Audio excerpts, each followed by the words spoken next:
अभी अभी आप लोगों ने देखा वो जोसेफस प्रॉब्लम।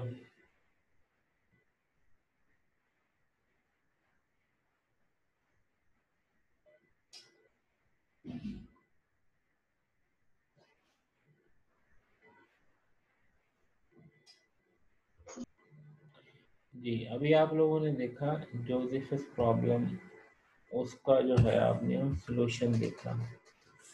अब ये जोसेफस प्रॉब्लम असल में क्या था, ये कि हिस्टोरिकल इवेंट है। ये 18th सेंचुरी के अंदर है। विकिपीडिया में आप देखें ना, इसका आप खुद भी सर्च कर सकते हैं। Flavius Joseph, a Jewish historian living in first century, according to Joseph account of siege of Europe, he had 40, इसमें 40 सोल्जर्स थे। वो एक केव के अंदर ट्रैप हो गए by Roman soldier. They choose suicide over capture and settled on इस serial method of communication by drawing lords. इसमें क्या था कि 40 सोल्जर थे, वो जो है ना वो ट्रैप हो गए रोमन्स के हाथों। और वो फिर उन्होंने क्या किया कि वो वन बाय वन उन्होंने सुसाइड कर ली। वन बाय वन जो है सुसाइड करे, तो बाकी उन्हें जो है पोजीशन से मार दिया।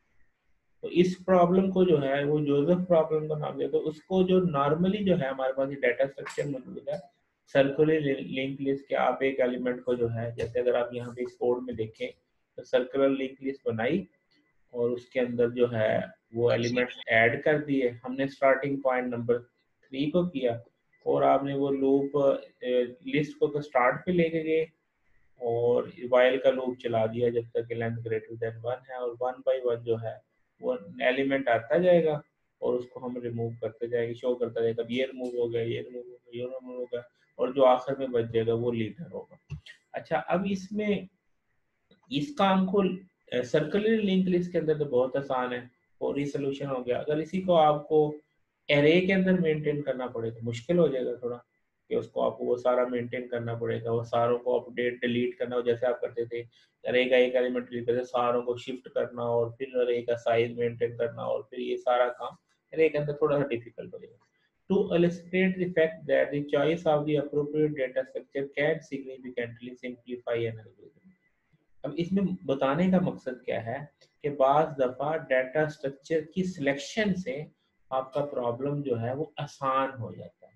कि देखो इसी प्रॉब्लम को, वो जो सर्कुलर था, जोसेफ प्रॉब्लम था, उसी को अगर आप अरे में मेंटेन करें तो आप मुश्किल से करेंगे, और इसी को अगर आप सिंपली सर्कुलर लिंक लिस्ट में करेंगे तो फौरी हो जाएगा।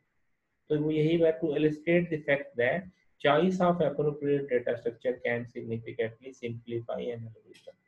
It can make the algorithm much faster and efficient. इससे फिर क्या होगा कि आपका एफिशिएंट एल्गोरिथम हो जाएगा। समझ आई बात की? यानी ये जो आप डाटा स्ट्रक्चर का कोर्स पढ़ रहे हैं, इसके अंदर आप डिफरेंट डाटा स्ट्रक्चर्स को पढ़ रहे हैं, तो कौन सी जगह पे कौन सा डाटा स्ट्रक्चर यूज करना है, उससे भी आपका सोल्यूशन आसान भी हो जाएगा, फास्ट भी हो जाएगा। इसकी एक मिसाल अभी जोसेफ प्रॉब्लम में दी कि अगर आप इसमें सर्कुलर लिंक लिस्ट यूज करते हैं तो फौरी तौर पे ट्रिवियल सोल्यूशन हो जाएगा, और अगर आप उसको अरे में करने बैठ जाए तो मुश्किल हो जाएगा।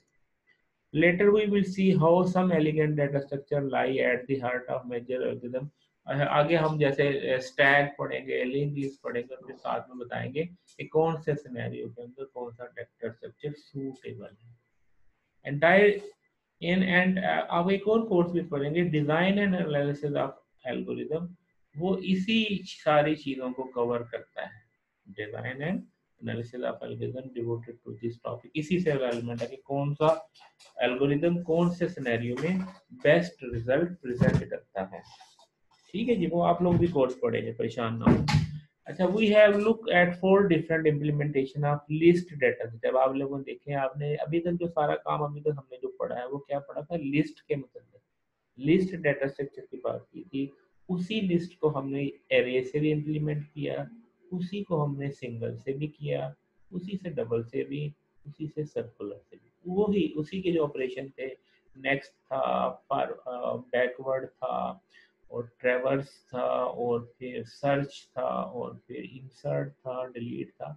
वो सारे काम एरे में भी किए, सिंगली में भी किए, डबल में भी और सर्कल में। अब आपके ये सारे जो है अपडेट हो जाने चाहिए। आप अगर अगर मैं साथ साथ आपको बताऊं कि अगर इन्होंने असाइनमेंट का सिनेरियो बताया तो मैं आपको अभी बता देता हूं कि आपकी पहली असाइनमेंट का एक क्वेश्चन क्या होगा, लिस्ट को इम्प्लीमेंट करना इन चारों वेज से, एरे से भी, सिंगल से भी, डबल से भी। कौन से ऑपरेशन, वो जो आपने स्टार्ट में पढ़े थे, insert, delete, search, move next, move back, और वो ये सारी चीजें जो जो जिसके अंदर पॉसिबल जो चीजें बनती जाएंगी वो आप लोगों ने डाली। ठीक हो गया जी। The interface to the list state the same, सबके अंदर इंटरफेस सेम ही है कि सबके अंदर ऐड भी है, सबके अंदर गेट भी है, सबके अंदर नेक्स्ट भी है, सबके अंदर स्टार्ट भी है, सबके अंदर रिमूव भी है। लेकिन the list is thus an abstract data type. We use it without being concerned how it is implemented. देखो ना, बात कर रहे हैं लिस्ट की।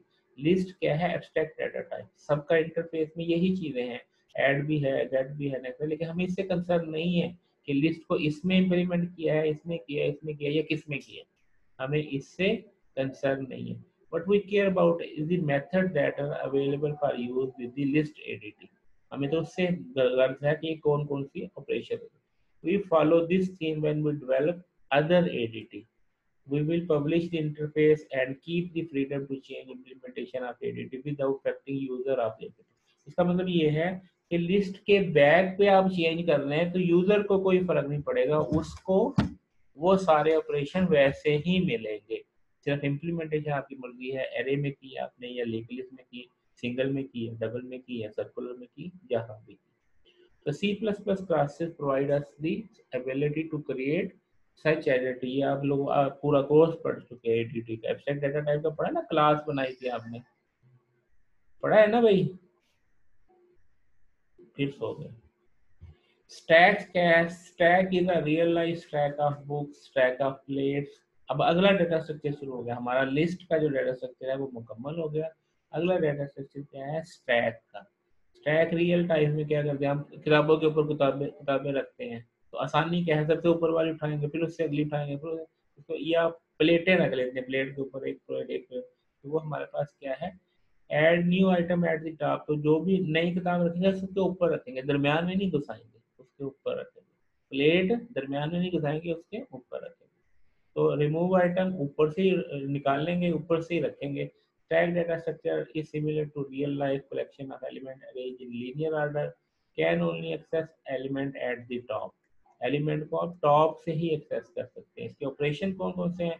पुश है, insert element on the top, और पॉप क्या है, remove element from the top, और टॉप क्या है, return the top element without removing it from. ये तीन ऑपरेशन है, पुश, पॉप और टॉप। ये क्या करता है? इंसर्ट करता है। ये क्या करता है? रिमूव करता है। और टॉप जो है, टॉपेस्ट एलिमेंट को विदाउट रिमूविंग जो है रिटर्न करता है। ठीक है। स्टैक ऑपरेशंस, जैसे अब यहाँ पे देखें, ये स्टैक है, बस ये स्टैक है, इसमें आपने एक एलिमेंट पुश 2 किया तो वो स्टैक में आ गया, पुश 5 किया टॉप में आ गया, पुश 7 किया, पुश 1 किया, ऐसे आ गया। अब पॉप किया तो 7 वाला रिमूव होगा। ठीक है, पुश 21 किया तो 21 ऐड हो गया। ठीक है, पॉप किया तो टॉप पे जो पड़ा है, टॉप पे 21 था ना, तो वो 21 बाहर निकल गया। टॉप पे 7 था तो ये यहाँ पे 1 था ना, तो यहाँ पे पॉप करने से 1 बाहर आएगा। तो ये पुश पॉप, और अगर टॉप करेंगे तो एलिमेंट रिमूव नहीं होगा, सिर्फ शो कर देगा, आप एक्सेस कर लेंगे। टॉप पे स्मॉल एलिमेंट को गेट कर लेंगे लेकिन वहां से रिमूव नहीं होगा, ये डिफरेंस है टॉप में। ठीक है जी। The last element to go into the stack is the first to come out। इसको क्या कहते हैं? LIFO, last in first out। Stack को क्या कहते हैं? LIFO, last in first out। ठीक है। What happen if you call pop and there is no element? अगर आप पॉप करें और एलिमेंट ही ना हो तो देन, तो वहां पे हमारे पास एक फंक्शन होना चाहिए इज एम्प्टी का, जो चेक करे कि अगर तो वो खाली है तो फॉल्स रिटर्न करे, अदरवाइज टॉप कर दे। इसी तरीके से throw stack empty advance C plus plus concept है। सी प्लस प्लस के अंदर अगर एक्सेप्शन आपने जनरेट करनी है तो स्टैक एम्प्टी आप यूज कर सकते हैं। अच्छा, स्टैक को अब इम्प्लीमेंट कैसे? स्टैक क्या है? डाटा स्ट्रक्चर, उसका बिहेवियर आपने देख लिया, उसके अंदर सिर्फ 3 ऑपरेशन है, कौन कौन से? पुश, पॉप और टॉप का। अब उसको इम्प्लीमेंट कैसे करना है? जैसे लिस्ट थे तो आपने उसको रे से भी किया, उसको लिंक लिस्ट से भी किया, सिंगल से भी किया, डबल से भी किया, सर्कल से भी किया। इसी तरीके से स्टैक है, स्टैक के को इम्प्लीमेंट करते हैं अरे से। Worst case for insertion and deletion from an array when inserted and deleted from the beginning, shift element to the left.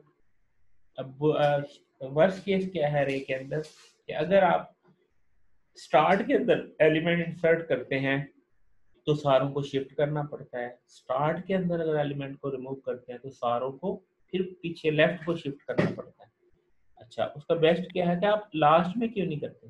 Best case for insert is the कि आप अरे के एलिमेंट को लास्ट में insert करें। अब आखिर से इंसर्ट किया, आखिर से रिमूव कर लिया, तो ये आसान है, no need to shift, shift करने की जरूरत नहीं। तो अरे के अंदर implement push and pop by inserting and deleting at the end of array. Array के लास्ट में, जैसे ये है ना अरे, तो पहला एलिमेंट आया तो यहाँ आया, दूसरा यहाँ, तीसरा रिमूव करना तो यहाँ से रिमूव करते, शिफ्ट करने की जरूरत नहीं है। आसान है ना भाई। In case of array it is possible that the array में fill up if we push enough element. तो अरे फुल हो जाएगी, तो उस सूरत में एक फंक्शन होना चाहिए इज फुल का, जो ये बताए कि अगर एलिमेंट इंसर्ट करते रहे और उतने हो गए जितने अरे का साइज रखा था, तो वो रिटर्न कर दे कि फुल हो गई है, तो वो true return, otherwise false return करता है। Otherwise we would call this function before calling push. हर पुश से पहले हम चेक करेंगे कि स्टैक फुल तो नहीं हो गई। चेक कैसे करेंगे? इज फुल के साथ। हर पॉप से पहले हम चेक करेंगे खाली तो नहीं हो गई, उसको क्या करेंगे? Is empty. तो जो पॉप करना है, तो पॉप का क्या मतलब? रिटर्न ए करंट और करंट को माइनस माइनस करके। जब पुश करना तो करंट को प्लस प्लस करके और वो एलिमेंट एक्स के अंदर रख देना। ये पुश किया तो जो एक्स से आया वो अरे के अंदर इंसर्ट हो गया। अच्छा, टॉप क्या है? सिर्फ रिटर्न करना, कोई चेंज ना करना। एम्प्टी क्या है? Return current is equal to -1। अगर करंट -1 के इक्वल हो जाए तो वो रिटर्न। अब यहाँ पे देखिए, बट इंटरेस्टिंग चीज है कि ट्रू फॉल्स रिटर्न करता है, इंट करता है, यानी 0 या 1 रिटर्न करेगा। अगर आपने पॉप किया और माइनस माइनस करते रहे और करंट हो गया -1, -1 के इक्वल हो जाएगा तो वो ट्रू रिटर्न करेगा 1, अदरवाइज ये 0 रिटर्न करेगा। और इस केस में करंट क्या है? साइज -1। ये बड़ा टेक्निकल अंदाज से कोड किया है। और इसमें क्या है कि अगर आप इंसर्ट करते रहे साइज को अचीव हो गया, साइज -1 अचीव हो गया, दोनों इक्वल हो गए तो ट्रू रिटर्न करेगा, अदरवाइज फॉल्स यानी 0 रिटर्न करेगा। ये चीजें इक्वल वाली बातें हम लोगों ने प्रोग्रामिंग 1 में पढ़ी थी कि कंडीशन ट्रू होगी तो अदर देन 0 करेगा, अदरवाइज 0 करेगा। तो वो एक quick examination show all 5 operation take constant time. ठीक है जी। We can avoid the size limitation of stack implemented by the array by using a linked list to hold it। अगर आपके पास ये है कि भाई हम साइज नहीं देना चाहते, जितनी मर्जी डाटा दे दे, तो फिर हम वो क्या करेंगे? लिंक लिस्ट के अंदर इसको इम्प्लीमेंट कर लेगा। अरे के अंदर तो ये है ना, आपको देना पड़ता है कितनी साइज, 10 की बनानी, 100 की बनानी, 500 की बनानी, आखिर वो फुल हो जाती है। ठीक है। और तो उससे बचने के लिए जैसे आपने पढ़ा लिंक लिस्ट है कि आप जितने एलिमेंट देते हैं। As with array, however, we need to decide where to insert element in the list and where to delete them so that push and pop will return the faster। array के अंदर हमें ये बताना, decide करना पड़ता है कि insert करेंगे in the list and where to delete so that push and pop will run the faster। अच्छा, चलिए जी, यहाँ तक ही काफी है। इससे आगे जो है नेक्स्ट करेंगे। यहाँ तक कोई क्वेश्चन है तो पूछिए, या फिर स्लाइड फिर दोबारा डिस्कस होगी।